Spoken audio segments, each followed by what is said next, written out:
All right, we're back here on the Chase Thomas podcast, where I am joined by one of my favorite college football SEC minds. It's Connor O'Gara of Saturday Down South, a very good, very great SEC coverage site. Connor, good afternoon, sir. How are you? Hey, appreciate it, man. It's good to be here. It feels like in the middle of May, we've had some pretty incredible fireworks. Which, look, I'm in the Yeah. content business. I don't hate that one bit. So, yeah, there's probably about a million different things to be able to talk about right now. How over just the NIL, like what is the biggest thing that you get from fans that tweet at you or email you guys that just you're like, all right, I want to move on. I want to move on from this subject matter because I'm tired of talking about it. Is there one thing? Um, I get tired of talking about like what it means for the future of the sport and if it's going to kill college football. Mm, Like, I can't. I can't think of a single time during a college football Saturday this past year in which I thought to myself, man, you know what? NIL just made that Saturday worse. Like, mm-hmm. I never had that thought. And so for everybody that continues to say that and to default to it or to use it as like something in the off season where anytime they see a ridiculous headline, certain Tennessee commit maybe getting $8 million. Hold on, Connor. We are a minute and a half in. You don't have to go there. You don't have to go there. You don't know. You don't know. At Hey, least I don't fire know. sports out of this. I'm admitting that I do not know the financials Mm-hmm. of that, and based on the people that I've talked to, it's kind of been understood. But at the same time, I'm also not the person sitting here being like, it's going to kill the sport. It's going to be so much worse. Or I hate it when people say you'll get responses about like, oh, they're going to have to do taxes on that. It's like, yeah, you know what, like. Americans have to do is taxes when they make money. Like Mm-hmm. that's the way income tax works. So yeah, it's one of those things that I feel like people that are from a different era of college football, that grew up in a different era of college football, have had a tougher time dealing with. I'm more of the mindset of like I don't want to see a cap. I think market value is really relative and all over the place at this point. But I think it was something that was long overdue, and you can't have these TV contracts without players at least being able to get some sort of a cut from the name, image, and likeness. Yeah, and you're not getting the cap. Like your antitrust lawsuits are coming. Like you cannot do any of that. But you talk about the market value. It's just kind of I think when you talk to coaches and I talk to a lot of coaches and both the high school and college level, and it just seems like it's and this is I think kind of what Saban's speaking to a little bit is that once you're here and you're playing on Saturdays in Tuscaloosa, your value goes significantly up. Like people are watching Alabama because they're like, oh, Bryce Young's fun. Like Will Anderson on the edge is fun. People are wearing your jerseys all around the stadium. People are coming to see you play.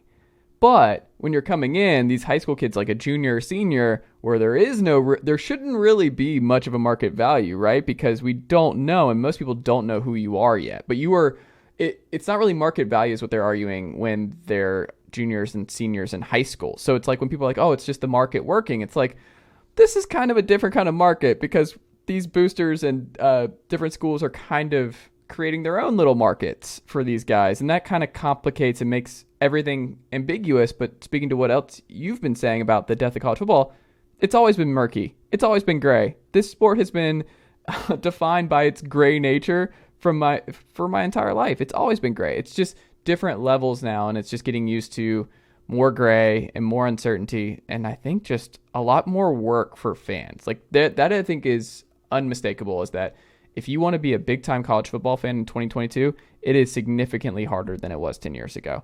Like it is so much harder to know who's where, who's in what division, who's in what conference, how everything works, like what this guy is going to do, like where we are in the portal, where we are with NIL. Like there's just so much more that we're asking the average college football fan to keep up with. And I think that is something that will continue to hurt the sport going forward, is that fans cannot invest the same way because they're like, I don't even know who's who anymore. Like even in my division, I don't know who's under. Like if you ask the average SEC fan right now, could they tell you who Missouri's quarterback is going into this year? I couldn't tell you because I There we don't know if go. it's going to be Brady Cook or if it's Yeah. going to be Tyler Macon. I know they tried to get into the portal. They got Jack Abraham, the kid who was Yeah. originally at Southern Miss, then he went to Mississippi Mississippi State. State, Yeah. and I thought that I thought Eli Drinkowitz should have made a play for JT Daniels that was even stronger. I know that that was in the mix, but I think that's going to quietly be one of the storylines that Mizzou wonders about this year, because something like Luther Burden. So this is a good example of this. Luther Burden comes in as the #1 overall receiver in the country, and he goes to Mizzou. He's an East St. Louis kid, and now in this era of the transfer portal, you're like, wait a minute. Eli Drinkowitz needs to figure out his quarterback situation. Didn't work with Connor Bazelak. He transferred to my alma mater, Indiana. And now we're kind of wondering, like, all right, so like, what's Mizzou going to do at quarterback? And if they don't figure that out, could Luther Burden leave after year one? Because that dude's going to get tampered with. You got everybody and their mother saying, hey, come here, play for this guy, team up with this quarterback. So like those are the moving pieces that you talk about that, even 3 years ago, we're not having that conversation about a #1 receiver recruit, because it's like, all right, well, if he's going to transfer as an undergrad, then he's going to at least have to sit for a year or something like that. So it's messy, it's murky. It's just a sport that has more moving pieces than ever right now. Yeah. What do you think? What are you hearing? What do you think gets figured out first? What do you think, because it's not the NCAA that figures this out, what do you think Sankey and the rest of the ADs and commissioners figure out first? What do you think? It could be NIL, it could be portal, it could be roster movement. What do you think they figure out first? I think they figure out a plan to break away from the NCAA. I think that's like the non-move. But they've realized, going through the pandemic and dealing with scheduling issues and whatnot, that the Power 5 commissioners have all the power. I mean, that's really what this comes down to. I don't see them all of a sudden settling on a cap. I know that George Kliavkoff, the Pac-12 commissioner, I know Greg Sankey, they went to Washington to be able to sit down with those decision makers and say, hey, we need federal legislation on this stuff. I think more likely than running into a bunch of antitrust lawsuits is just breaking away from the NCAA and coming up with your own enforcement entity, because right now, what good does the NCAA do for college football if it's not going to be an enforcement agency? I mean, you have blatant cases of tampering. The NCAA has tampering rules, and they just choose not to enforce them. This is the same organization. I've repeated this point a lot, so I'm not saying this for the first time, but this is the same organization that literally said it was overwhelmed by the waiver wire process in the transfer portal system that it created, and therefore it did away with that and allowed undergrads to be able to transfer without having to sit out a year. So like, this is an organization that with college football has just gotten too big for the NCAA. It's as simple as that. So I think that's kind of next, and that's what's going to allow college football to ultimately transfer into a real, true pay-for-play era, and not this kind of weird space that we're in right now where we don't know what's pay-for-play, what's NIL, and anything can kind of be summed up as NIL. And I think we'll have some more defined guidelines in the latter half of the decade. Yeah, Jack Swarbrick's interview with Pat Forty was extremely illuminating a few weeks back. It just makes me nervous in some areas where it's just, like you said, I think the best way to describe it is it's too big now. Like, it's just too big, and this is just what happens when you become $1 billion industry, and that you just have this many moving parts, this many people that need to be paid, this many just circumstances involved. I just wonder, do you think, like, when I just had Edgar Thompson on from the Orlando Sentinel, and we were talking about Florida, but he was also talking about, he talked to Scott Strickland, the AD at Florida, not too long ago, for a story. And something that he brought up was just that I asked him, I was like, do you think the posturing is going to, he described it as posturing if the SEC is going to have their own playoff. But the one thing he was like, divisions are gone, like that, from the sense that when we get to 16 teams in the SEC, divisions are out. And it seems like the ACC is already doing that. The Big Ten's going to do that. Like, that's where we don't need divisions anymore. But when I saw, there's some, like, we'll just do our own college football playoff, we'll just do that. That scares me, where it's like, okay, then we're just going into way too much tribalism in our camps, and that's not what anybody wants. I don't even think players want that. That's not fun for America. That's not fun for the sport. And I was like, that's posturing. Like, he was like, that's posturing. I don't think they're actually going to do that, but it's more of like, this is our power, and we will do this if you don't expand the playoff or do what we want to do going forward. It's more, do you think that's more where they're at? It's leverage, 100%. It's Greg Sankey saying, I really hated the way that this played out, where all of a sudden the alliance decides, oh, you know what? Actually, we don't want to do this expansion to 12 teams. And we're really hung up on the automatic qualifiers for the Power Five conference champs, having that automatic qualifier for the highest rated group of five champ, having that special time slot for the Rose Bowl. You know what? We're actually, we as the alliance, we don't want to support this expansion movement. And Sankey's like, look, I was the one that was trying to get down on your level. I'm the one that has the conference that's out here dominating, that's 12-3 in college football playoff games, excluding the ones that are SEC against SEC. So we're talking about a dynamic here, the SEC versus everyone else that exists. Because I don't think the Big 12 is really factoring into this at all with how in flux it is losing Texas and Oklahoma. And I think that Greg Sankey's, and he has been very vocal about this ever since they had that meeting back in January ahead of the national championship. He said, I feel like people took me seriously when I said we don't have to expand. They don't have to expand when the current contract runs out at the end of the 2025 season. That's kind of the misconception. So, oh, well, you know, if we don't do it early, then, you know, we'll still get there in 2026. And to me, I look at everything Greg Sankey has said, and he's like, look, man, we don't need this. We're going to have 16 teams in our league, and winning this conference is going to be an unbelievable achievement. We'll get the TV contracts. We know that SEC fans will watch people playing rock, paper, scissors. They'll watch anything. So that's the part of it. I agree with you, though. I hate that idea. I think it takes us back into the 20th century. And I don't want to see a 1997 wherein Nebraska and Michigan don't actually play for a national championship. Picture if that played out this year, where you have Alabama going 13-0. They win the SEC championship, whatever the regular season SEC championship is. I guess that'd be different if you had an all SEC playoff. And then Ohio State wins, goes 13-0 and then wins this non-SEC playoff.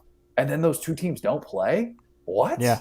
I don't want that. I don't think even the most diehard SEC fan wants that, even though they'll probably say, oh, yeah, let's break off. Let's do our own thing. It's all about leverage. Greg Sankey wants to be able to get the alliance to realize, look, these are stupid things to get hung up on.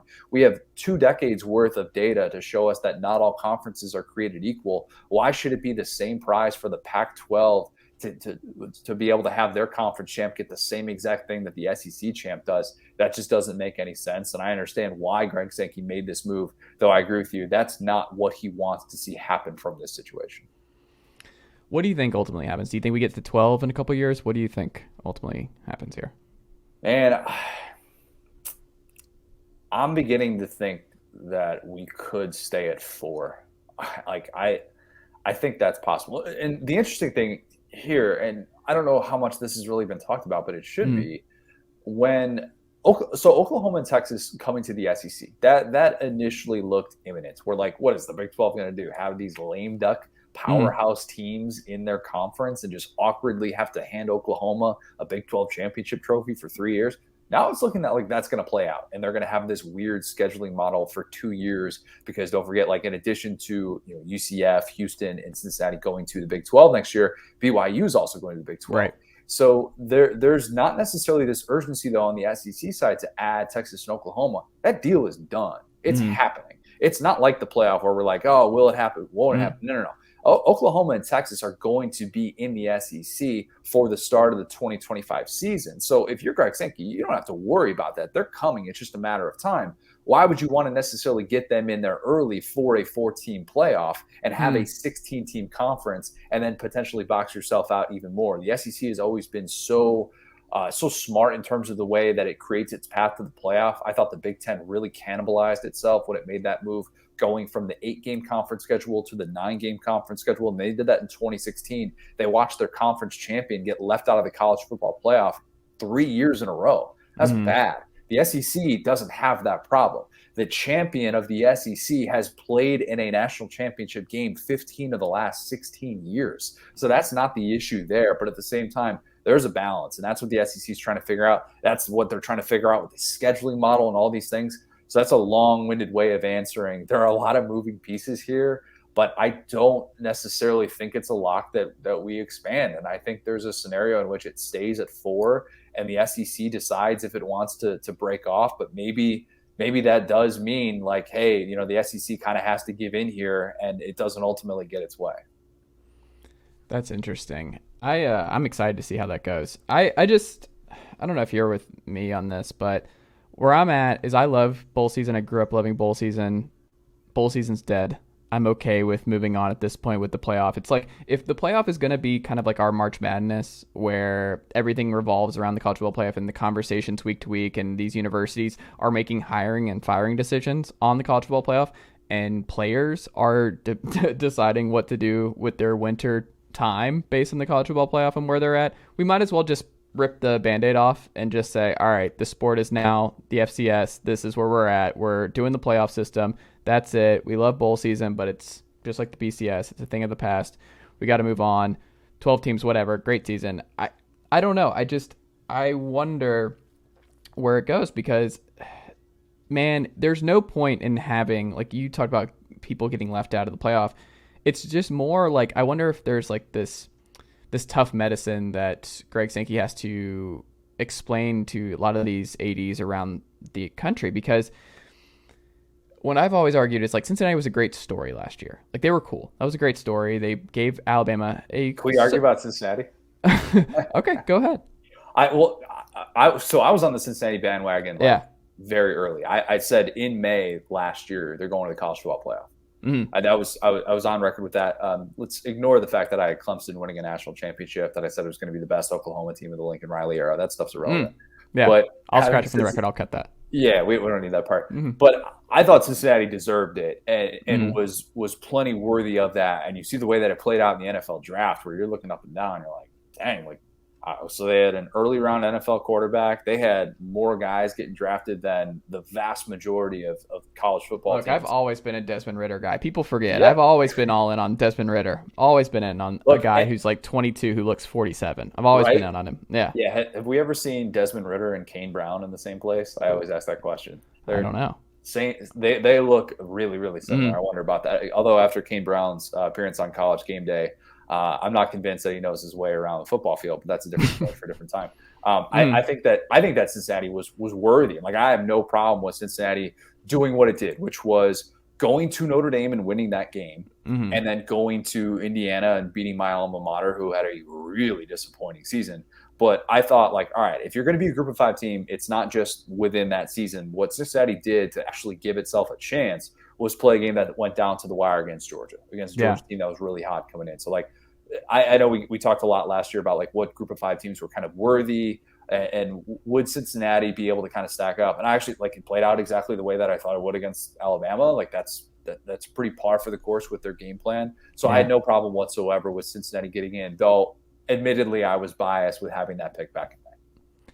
Houston's got, I don't know if you looked at Houston's schedule, and there were Houston, I said on this podcast, I was like, folks, do not be surprised if Houston's 11-0, 10-0 late in the season, and people are like, are they going to backdoor their way? Are we going to get backdoor AAC teams back-to-back years? I just don't think, like, a lot had to go right. Like, if Oklahoma State does not get stuffed at the goal line, Cincinnati does not make the playoff, I don't think. So a lot had to go right. And I don't think anyone, even, I don't know if Cincinnati would even argue that they were a better team than Oklahoma State last year. I certainly wouldn't. That. They would argue they were better. Would you? Oklahoma State. They would. I wouldn't. I'm not. I feel so bad for the Cowboys. Like, that was their moment. Like, that was it. They finally broke through and just stuffed in the goal line. Because that Baylor team was a fun story, but Oklahoma State was just pulverizing people. That defense was legit. They had all these guys coming back for the extra COVID year, and it was just the stars aligned. Oklahoma had the season from hell. Texas had the season from hell. It's like everything's coming up, Cowboy. And then to not do that, and then because I think they also would have given Alabama a better game. I think that would have been more of a problem.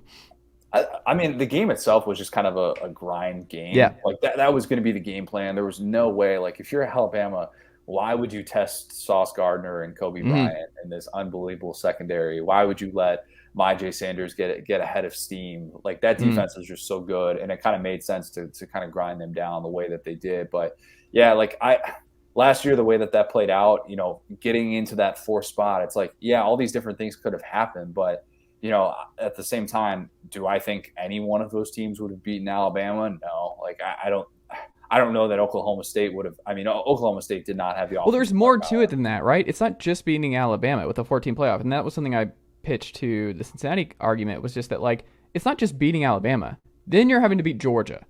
A group of 5, like, it's just, college football is not like the NFL like that, where you can expect a group of 5 school to run the gauntlet of the top 2 SEC teams. They're not beating them in back. Like, it's just not. What about Oklahoma? Can we expect Oklahoma to do that? No. Like, that's the thing is these games that have happened in the semifinal where it's just like, it's so obvious, man. Like, college football is different in that regard. And then what I keep preaching over and over again is talent wins in college football. Look at the 247 talent composite index year after year after year, and you will see the correlation. There's a reason why these teams, when they have a month to prepare, they got a month to prepare. The most talented team wins like every single time. And it's not as simple as saying, well, you know, if they had been Power 5, they would have had a better chance. Like, Oklahoma State was, I don't even think they were in the top 40 in the talent composite. Like, I don't think they would have been able to give Alabama a much better game. I'm really intrigued about, you know, Jim Knowles going to Ohio State and how that could potentially impact that defense, because they need some help. And Ohio State is like I came out this week with my playoff predictions. I have Ohio State winning a national championship, and that being kind of a difference maker. Yeah. Oh, do you want me to drop a stat on you? Can I drop I'm a ready. Stat on you? Okay. And I'll just ask you this question. I floated this out on the Saturday Down South podcast as well. In the past 17 years, how many times do you think the AP preseason number 1 has gone on to win a national championship? Is it 0? It's 1. 1? Who was it? 2017 Bama, a team that many people said shouldn't have been in the playoff. They needed overtime. They needed second 26, all these different things. So, like, I wonder about that dynamic about this year's Alabama team, and how hearing 8 months of how good you are and getting that kind of scrutiny, how that impacts a team. And I do wonder, you know, I guess if there's anybody that can kind of overcome that, it's Bryce Young. I mean, he's kind of wired that way. But I do wonder about a stat like that. And I think that, like, when people hear that, they're like, wait a minute. So we're just wrong about Alabama all the time? It feels like we just blindly pencil Alabama in, and it never quite happens. But I think we end up getting an Alabama-Ohio State national championship. See, that would even surprise me. Like, that would be 3 straight national title appearances for Bama. It's a lot of mileage on a lot of those guys who've been with that team. But I don't know. We could see it. I just have more questions, I guess, in years past. We'll see if Burton is the guy and he just lights it up. I don't know. We'll see with Bama. I think they'll be fine. They've got a good coach down there in Tuscaloosa, I've heard. I think they'll be okay. Speaking of that, do you think this is something I was thinking about with Jimbo and Nick, was that people were like, oh, is it October 8th yet? Is it October 8th yet? I'm ready for this game. First off, folks, don't wish your life away. This is silly. When I see stuff like that, it bums me out, where I'm like, you guys got to fill your Wednesdays and your Thursdays in mid-May. You got to live day by day, day by day. Let's not, the college football fans are like, I'm ready for the season. No. Watch the number 1 team in baseball. It's a lot of fun. Just take it day by day. Like, being in everything school, just one of those cool things about being a volunteer. It's just that you have good sports year round. It's a fun thing. Like, you being an IU guy, it's not really a thing for you. Little 500 is a lot of fun. There you go. A lot of cycling. Women's basketball had a really, really good year. And, like, men's basketball was, you know, Woodson looks like he's century. Yeah, they're moving. Trace Jackson Davis coming back. You know, big news. But yeah, I'm not holding my breath on that. We'll see. But I guess it's just a lot can change with Jimbo and Nick. I feel like this summer, I would not be surprised at all if the animus between the two of them is gone and faded into the background by October 8th. Am I wrong there that I think these guys will talk it out, and it was just more of like a heat of the moment? He was super mad. He went nuclear publicly, and then Saban, I have a hard time believing these guys who all have lake houses next to each other and they all seemingly are friends behind the scenes will not work this out. Like, I have a hard time believing that it's more of like a competition where it's like the stakes are so high, and I think the nerves of a lot of these guys are so fried that they're going to have some time away, or they're going to go to the lake and then play some golf and be like, what were we arguing about? What were we like? What did I really go after you publicly in that way? Did I call you despicable 19 times? And I don't know. I feel like Nick Saban might even have a sense of humor about it, where it's like, that was pretty good. That was a good rant, Jimbo. I don't know. Am I wrong? This felt different. You know, it just felt a little bit different. You're right in that these guys fraternize in ways that we probably don't fully understand. When we're all opening our Phil Steele magazine in the summer, Nick Saban and Dabo Swinney are on Gasparilla Island hanging out together, and they're Yes. debating who owes each other dinner. Like, that's the way that plays out. Mm-hmm. And it could play out in very anticlimactic fashion with Jimbo Fisher and Nick Saban. But this felt personal. It really did. For Jimbo to stand up there and not just say, hey, we didn't buy our recruiting class. And that's the key word in this entire deal, is Saban saying bought. A&M bought its entire recruiting class. And like, you can debate the merits of that. I'll just sit here today and say there's no way that Nick Saban could have known for certain that every single member of A&M was only, was strictly bought, and that A&M was the highest bidder in all this, and like that they signed specific contracts. Like, there's just no way that Saban can know. And the idea that Walter Nolan didn't just watch tape of Myles Garrett and then A&M being like, here's what we do with defensive linemen at College Station, like, you're in good hands. Like, Myles Garrett could have reached out to Walter Nolan, and that could have been something like that. Where it's just, I understand where he's like, no, there's recruiting that goes into this. There's still, you have to be good. If it was easy and if it was just bought, like, everybody would do it. And his perspective is like, no, we're still putting in the time. Like, tell my guys who are at these high schools, flying around all the time, meeting with these kids, showing them tape, because they showed them tape. They showed them how they're going to use them, how this.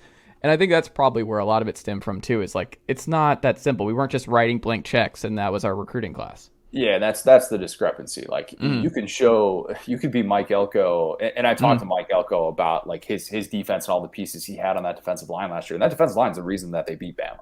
Like, the pressures that they had in that game and the way that they were able to mix things up and get home with only 4 was the way that they were able to beat Alabama. Way easier said than done, of course. Like, you watch DeMarvin Leal and you're like, yeah, that's a dude who does everything. He plays inside, he plays outside. It's the reason the Pittsburgh Steelers drafted him.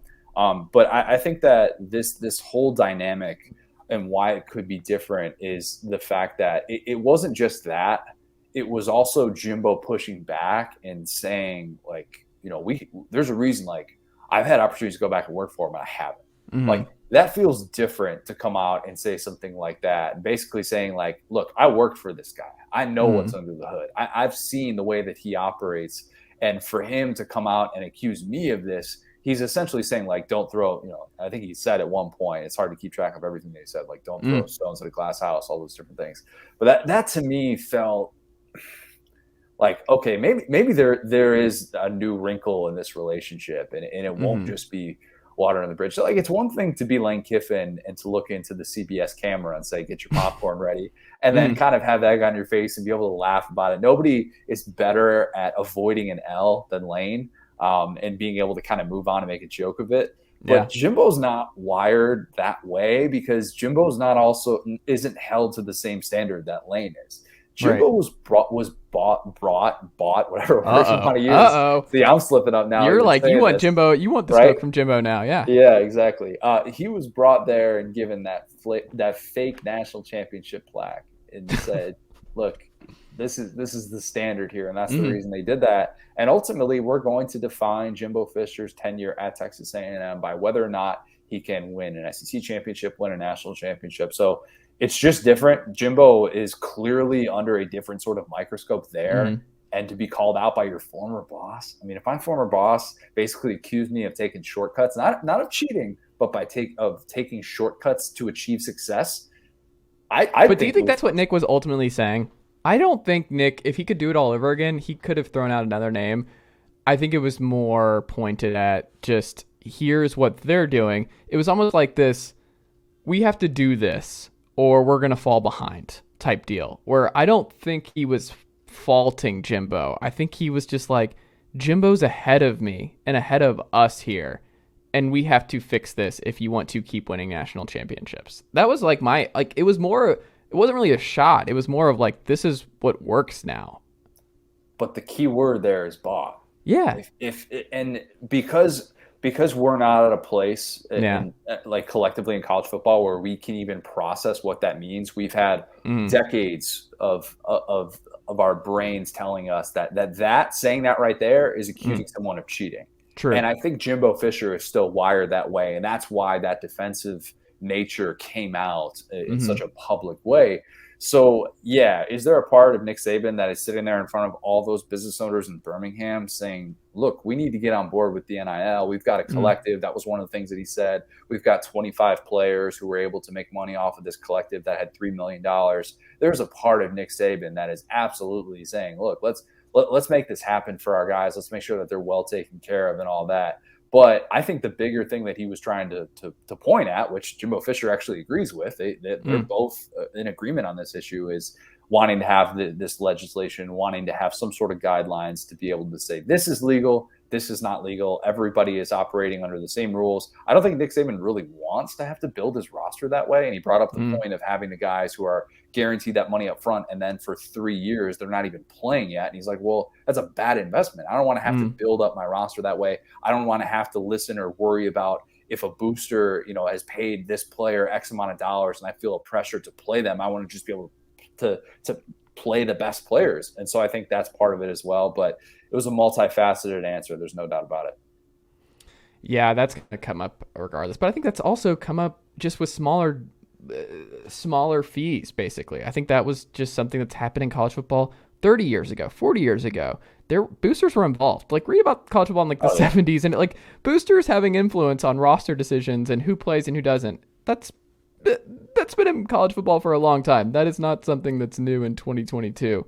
It's kind of like certain things in college football just come full circle, it feels like a little bit. In terms of the SEC East, I'm curious from your perspective, now that the rosters are pretty settled now,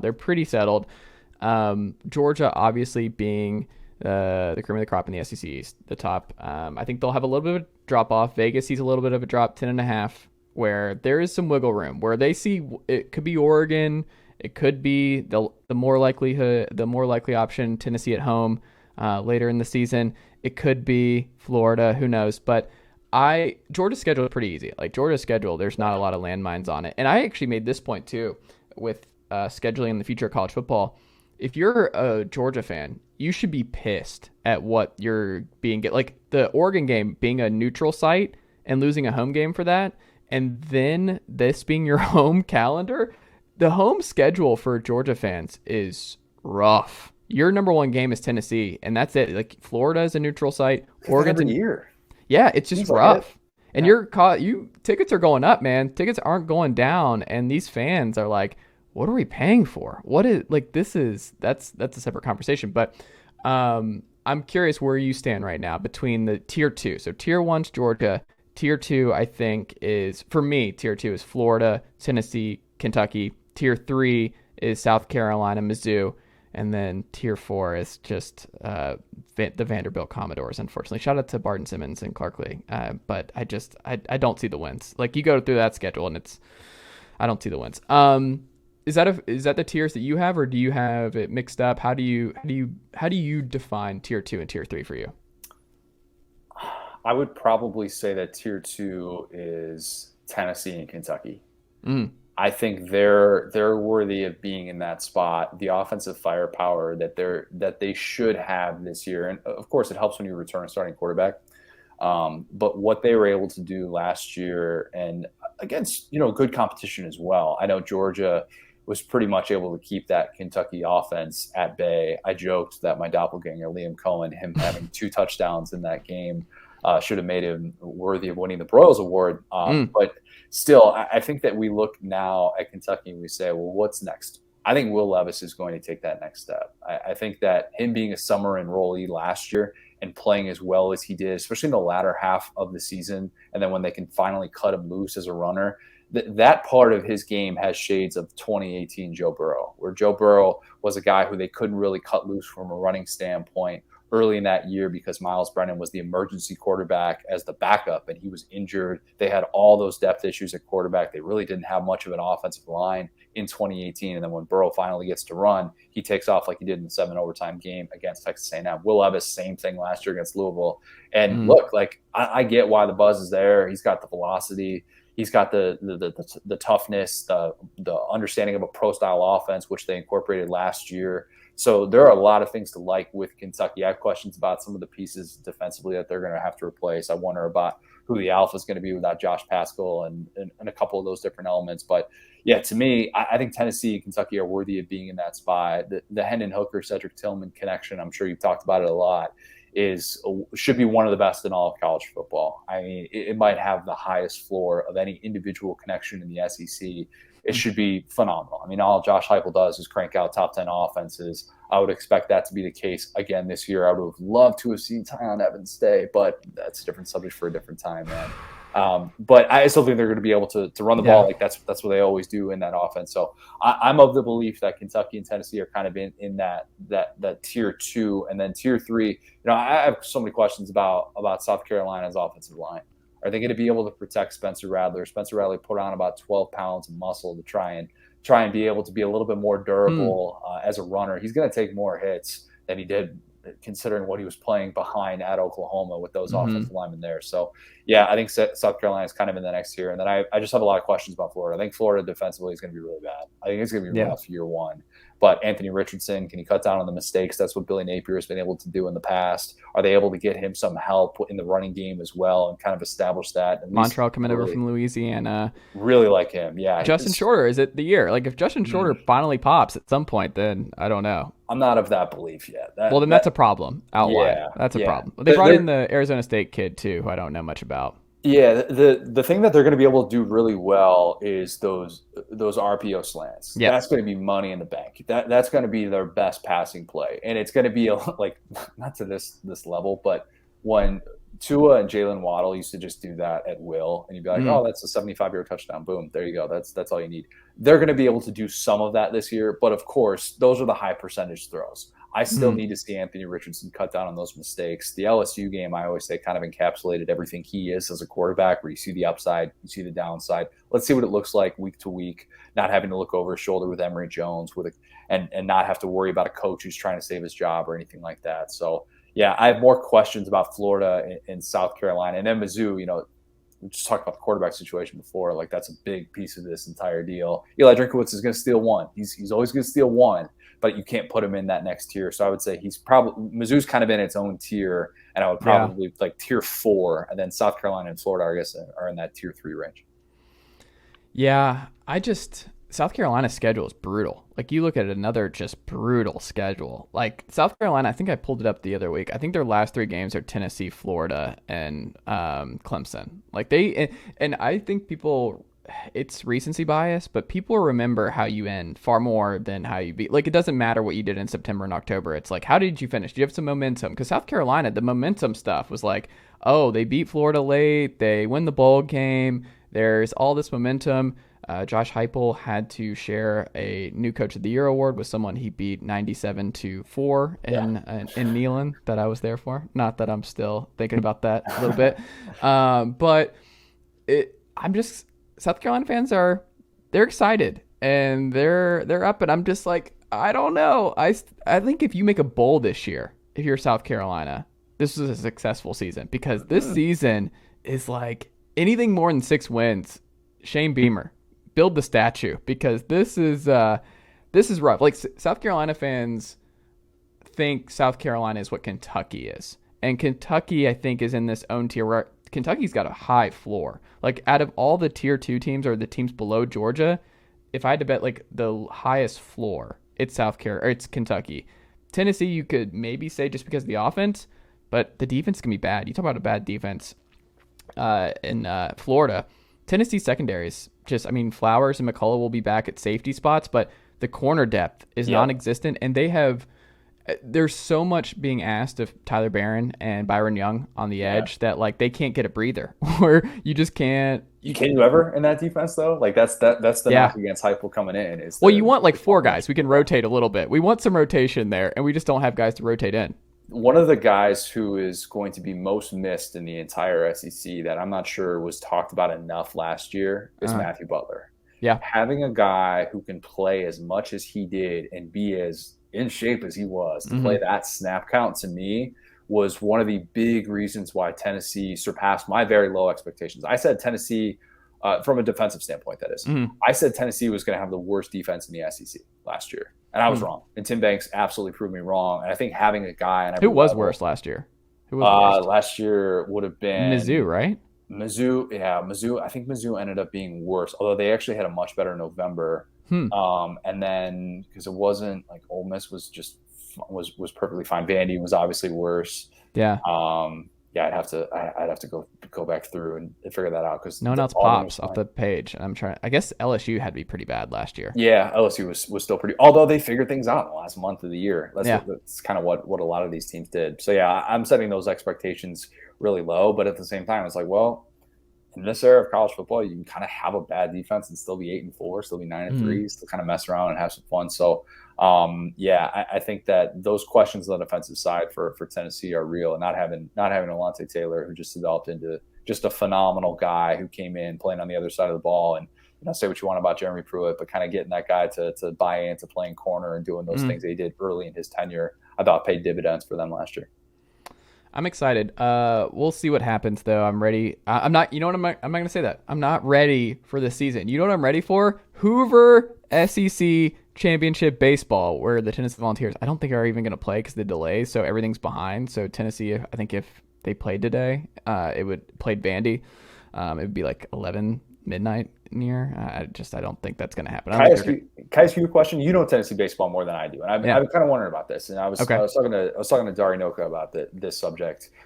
Could there be an SEC football version of what Tennessee baseball has become in this modern era, with all the scrutiny on social media, with the way that the game is officiated from a defensive standpoint, with some of the it's not the mid-90s, with the way that safeties are allowed to play and the headhunting and all those different things? Could there actually be an SEC football version of what Tennessee baseball has become? I mean, Kiffin tries to do that at Ole Miss a little bit, but they don't have the firepower. It's just it's like if you had Kiffin's brand at Alabama, maybe, but I don't know. It's so volatile, and I don't think so. It's also just like the amount of games. So it's like part of the appeal with Tennessee is when you just like, oh, they won another series. Oh, they swept another team. It's so helpless to watch these opposing fan bases come into Lindsey Nelson and just game 1 versus game 2. And then the game 3 vibe where it's like, we just want to get out of here. We're tired of these home runs, where it's just baseball is a longer ordeal. You're having to sit there and there's not a lot of action for a little bit of time. And then there's just a bunch of action at once. And then there is just the game gets away from you. Like the Mississippi State game, the first one last week, they had 3 home runs in the top of the first inning, and it was over. The game was over in the top of the first inning. So could that happen in college football season? But it's also like we're coming off the diamond just with the leopard print over our shoulders and like just fully embracing that villain type thing. But I think that's unique to baseball, to college baseball. I don't think that would translate. I just don't think it would translate. But I also am concerned because you talked about the AP number 1, the preseason to win national titles. There has not been a number 1 overall seed that's won the College World Series since like '99 with Miami. Yeah. So that's something that's concerning for Tennessee. Being too good, it must be nice. Yeah, I mean, but it's one of those things. Baseball's weird, man. Baseball's a weird sport. It's College World Series, regionals, it can get weird. Like we got a crazy regional last year with Wright State, who was just this great, not group of 5, but the same kind of thing. And it took a Grand Slam walk-off in the bottom of the ninth to survive that and make it to Omaha. But yeah, I don't know. I mean, it's just fun. Like it's just with how Tennessee football has been for a long time, and to see this baseball team just kind of be the Fulmers of the late 90s, where we're just bigger and better than you, because that's kind of what it is. With the John Hendersons of the world and the Al Wilsons, where Jordan Beck is a gigantic human being and Drew Gilbert's just all muscle, and we're throwing heat. We have Ben Joyce out here throwing 104. He sets the college baseball record, or baseball in general record, for his heat. Like that kind of thing, where it's just the power is kind of reminds me of the Fulmer years, where it's just Jamal Lewis and we're going to run it down your throat and you're not going to be able to do anything about it. Like this is going to be uncomfortable and awkward and just awful for you, but you're going to take your medicine, you're going to eat your vegetables, and that's how it's going to be. And that's what this Tennessee baseball season is. That's why I'm going to Omaha. Like I'll never see a Tennessee baseball team like this ever again in my life. Like this is all the stars aligned. It's not sustainable. People will get extremely annoyed. There will be a lot more hit by pitches next year if this is what we're doing year over year. But hey, when you're in everything school, Connor, it's just part of the deal. It just means more down here. What else can I say? Have you been to Omaha for the College World Series? No. Before? It's fun. So you've been? Yeah, I actually worked out in Nebraska for 2.5 years out of college. Nice. And so it's worth it? Yeah, I think so. And I went to see 2013 Indiana, that team that had Schwarber on it. And I'm a Cubs fan too, in case you can't tell. Yeah. So like Schwarber was my guy, and the fact that like they were able to get there, I got to see him win. It was like a 1-0 game. It was before they kind of revamped the dimensions and whatnot that they had there, and every game was just like, oh crap, nobody's gonna hit one out at this ballpark, but it was still like a really cool atmosphere. Omaha kind of embraces it, and I always advocate for it. I think Omaha, like I love kind of those like small like not overly intense downtowns like in Omaha. I love Indianapolis. I've been a very big advocate of like a Charlotte or places like that. So I think Omaha is kind of a little bit of a hidden gem, and going there for the College World Series and just kind of seeing the fanfare and the way that people embrace it for that week. It's just kind of a unique experience that we don't really get anything quite like that, where you just have like fans show up and they just want to buy random gear and find a team, and they like just jump on a bandwagon because they love the College World Series. Tennessee will be an interesting test if they can get there, of what that dynamic would be like, if they're going to have gear flying off the shelves, if they're going to be kind of embraced as like, the late 80s Pistons, these bad boys, or if it's going to be a little bit of this different stay away, they're bad for the sport, or those think pieces will be probably coming to Saturday Down South real soon. Well, hold on, Connor. You have control over this. You can limit those. You can just you can send them out. You can just say, no, we're not doing that. We're not doing that. I don't have that much control, man. Like, I don't know if you go on the homepage right now. Like we've got so, like I say all the time, we've got so much content on there. Like I can't control if my guy Joe Cox is going to write a Tennessee think piece. I can't control what Adam Spencer's going to write. Like, my colleagues, they do great work. They come up with their own opinions. If that stuff is floated out there, then you know what? So be it, and that's the brand. That's the way we do business. But yeah, there will be a lot of opinions about Tennessee baseball the deeper they last into the postseason, for sure. I mean, Twitter's going to explode if they don't win in Omaha, or if they lose in the regionals or something like that. Like, it's just going to be nonstop, just takes on takes on takes, and just like, oh, see what happens when you play this way and you run your mouth and you do this. This is what happened. It's like, or we just caught a bad break and we went cold at the wrong possible time. Maybe that's not like this full-on indictment on our culture here at UT. Maybe so stupid. Like it almost goes back to like the Michigan Fab Five stuff, where people, like when they would lose and then when they lost in the national championship, it's like, oh, see, if they had been more focused on like playing quality defense instead of playing, wearing baggy shorts. It's like, did you listen to yourself just say that? Like, you really think that was a contributing factor as to why this team didn't win a national championship? And they're a second away from winning a national championship. So it's like, if that 1 second goes differently, if the timeout situation goes, it's so silly. The way like a lot of us just look at sports is so silly. It's result driven and all that kind of stuff. But it's fun. It's leading to expansion. That Knoxville's standing room only most of the time. Like, it's wild to be at a college baseball game standing room only, and just people are dying to see it, and it's a lot of fun. Dingers in college just mean more because the sound of the metal bat is a lot more fun. You just it's a wild experience. 3-4-5 Beck, Gilbert, and Lipscomb. What are you gonna do? What are you gonna do with that 3-4-5 spot? I don't know, Connor. I don't know. My brother played college baseball at Valparaiso, and so I used to go to his games a good amount, and especially like if they played at Butler or something like that, I drive up north in Indianapolis when I was in college at Indiana, and like seeing the college baseball experience there compared to what some of these SEC programs have become. Tennessee, obviously everybody was talking about Mississippi State last year, Ole Miss, these great atmospheres. Like, that to me is just, it's a different world, and I need to experience more of it, because it looks like just one of the best tickets you can possibly get in sports right now. I mean, like that to me is just such a different sort of experience than when I came to grow up and expect as it relates to college baseball. But I remember my brother going down to play, at Arkansas, like, would have been 12 years ago, 13 years ago or something like that. And just coming back being like, the SEC is different, man. It's just different. When you go back home though, do you notice, do you feel more Southern now at this point, Connor? Do you feel Southern these days? Or are you a Northerner? What are you? Man, I don't really identify as much because like I've lived in like so many different parts of the country. Yeah. I grew up in the suburbs of Chicago, went to college in Indiana, went out to Nebraska. I worked at Baseball Hall of Fame as an intern there for like 3 months. I lived in upstate New York. Like I feel like I've seen and I've traveled to different places and have experienced a lot. And so when I'll go back home and I'll drop like a y'all in casual conversation, I'll kind of go, what are you doing?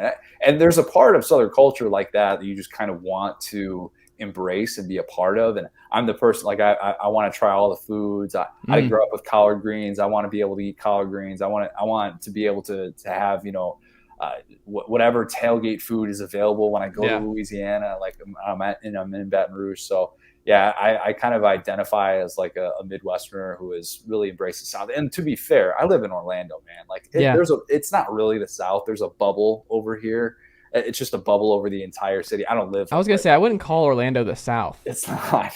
Gainesville's the South. Gainesville and Tallahassee are the South. They qualify. But anything past that. You got to go north to get to the South. Yeah, I love Gainesville. Isn't that weird? Yeah, you got to go north to get to the South. It's weird. Yeah, no, South Georgia and North Florida are the exact same. They're just they could be their own state. Like South Georgia, because then the people who are like, oh well, Atlanta, where I'm from, is very, very different than just about anywhere an hour outside of Atlanta. It's just different.